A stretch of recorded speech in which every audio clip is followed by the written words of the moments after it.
আসসালামু আলাইকুম ভিউয়ার্স, নতুন আরেকটা ভ্লগ ভিডিওতে আপনাদের সবাইকে স্বাগত জানাচ্ছি। দেখতে পাচ্ছেন কোথায় আছি আমি? হ্যাঁ, আমি আছি এখন বর্তমানে দিনাজপুরের নবাবগঞ্জ উপজেলায় অবস্থিত আশুরার বিল এবং সেই আশুরার বিলের উপরে যে ব্রিজটি রয়েছে সেই ব্রিজে, এবং এটাকে বলা হয় কাঠের ব্রিজ। ঠিক আছে, তো আপনারা চাইলে এখানে কিন্তু আসতে পারেন, খুব সহজে কিন্তু ঘুরতে পারেন। অনেক সুন্দর একটা জায়গা, অনেক মানুষজন আসে, অনেক পর্যটক এখানে আসে, অনেকে আসছে, দেখা যাচ্ছে সেলফি উঠাচ্ছে, কেউ কেউ ফটো সেশন করছে, কেউ এখানে ভিডিও ক্যাপচার করছে, অনেকে রিল তৈরি করছে, অনেকে ভ্লগ করছে, অনেকে টিকটক করছে, আমরা দেখতে পাচ্ছি এখানে। ওকে, তো অনেক সুন্দর আসলে। আর এই ব্রিজটি মূলত শালবনকে ঘিরে কিন্তু এই ব্রিজটি নির্মাণ হয়েছে।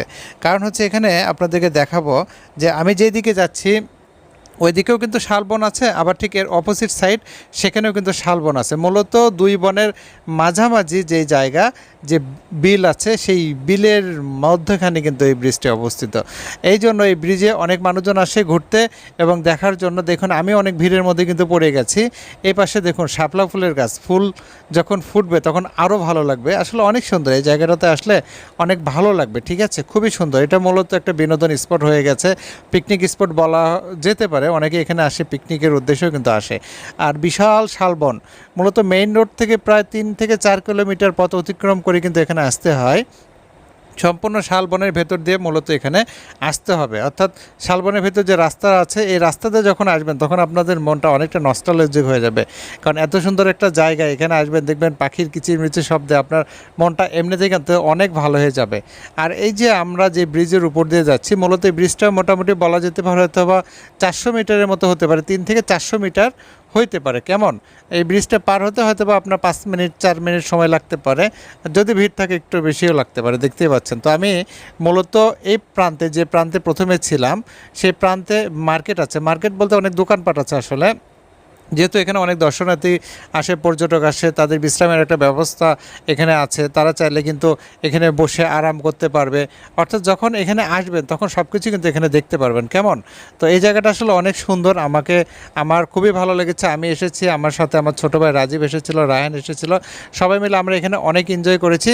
তবে হাতে বেশি সময় ছিল না, যদি সময় থাকতো তাহলে আপনাদেরকে আরও অনেক কিছু দেখাতে পারতাম। তো মূলত আমরা কিন্তু ফিরতি পথে আছি, অর্থাৎ শালবনের ভেতরে আমরা গিয়েছিলাম এবং শালবনের ভেতরে যে দোকানপাট আছে সেখানে কিছু জিনিসপত্র পাওয়া যায়, সেই সম্পর্কিত একটা ভ্লগ কিন্তু আমি আমার এলিস ক্যাম দিয়ে পেজে দিয়েছি। ওকে, আর ড্রোন ফুটেজ নিয়েছিলাম, সেই সম্পর্কিত ডিটেলস ভিডিও অবশ্যই দেখতে পারবেন ইনশাল্লাহ।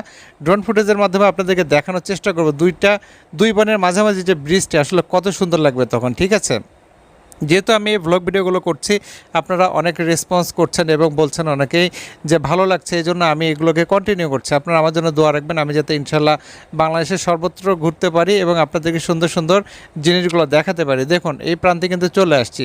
মূলত এই প্রান্ত থেকে ওই প্রান্তে যেতে হবে। দেখতেই পাচ্ছেন ওই যে দূরের যে শালবন, এই শালবনটা মূলত আশুরার বিলের মাঝখানে অবস্থিত বলা যেতে পারে। চতুর্দিকে বিল এবং এখানেই কিন্তু মূলত শালবন অবস্থিত, অর্থাৎ আশেপাশে চতুর্দিকে কিন্তু শালবন। আর ওই প্রান্তে যে বলেছে আপনাদেরকে একটা মার্কেট, মূলত এখানে অনেক দোকানপাট আছে, অনেকে কিন্তু কেনাকাটা করছে, বিশ্রাম নিচ্ছে, খাওয়া দাওয়ার একটা ব্যবস্থা আছে এখানে, কিন্তু যে বিশ্রাম নেওয়ার জন্য জায়গা আছে অনেক সুন্দর। এবং দেখতেই পাচ্ছেন যে পুলিশ ভাইও কিন্তু এখানে আছে, আইন শৃঙ্খলার কোনো অবনতি যাতে না হয় এই জন্য তারা সার্বক্ষণিক এখানে মনিটরিং করছেন। এটা অবশ্যই অ্যাপ্রিসিয়েট করার মতো। তো আপনারা দেখলেন আজকের ভিডিওতে আমি আপনাদেরকে দেখানোর চেষ্টা করলাম দিনাজপুরের সেই ঐতিহ্যবাহী আশুরার বিল, যেখানে আপনারা যদি আসেন একটিবার অবশ্যই বারবার মন চাইবে যে এখানে আসতে। সত্যি কথা, আমার খুবই ভালো লেগেছে। আমি ব্যক্তিগতভাবে এখানে যখন আসলাম আমার খুব ভালো লাগলো। এই নিয়ে কিন্তু আমি এখানে দ্বিতীয়বার আসছি। এর আগে এসেছিলাম তখন ব্রিজটা একটু কাজ হচ্ছিল আর কি, মেরামতের কাজ হচ্ছিল, তখন এই পাশে কিন্তু আসতে পারি নাই, কেননা ব্রিজটা একটা সাইড একটু সামান্য ক্ষতিগ্রস্ত হয়েছিল, সেটা কিন্তু অলরেডি রিকভার করে ফেলেছে। তো যাই হোক, আপনাদের কেমন লাগলো এই ভিডিওটা অবশ্যই কিন্তু কমেন্টে জানাতে পারেন। যদি ভালো লাগে অবশ্যই বেশি বেশি আপনাদের টাইম লাইনে শেয়ার করে অন্যদেরকে দেখার সুযোগ করে দিবেন। আজ আর কথা বাড়াবো না, কথা তাহলে আপনাদের সবাইকে ভালো রাখুন এই দোয়া রেখে আজকের মতো এই ব্লগ থেকে বিদায় নিচ্ছি। আল্লাহ হাফেজ।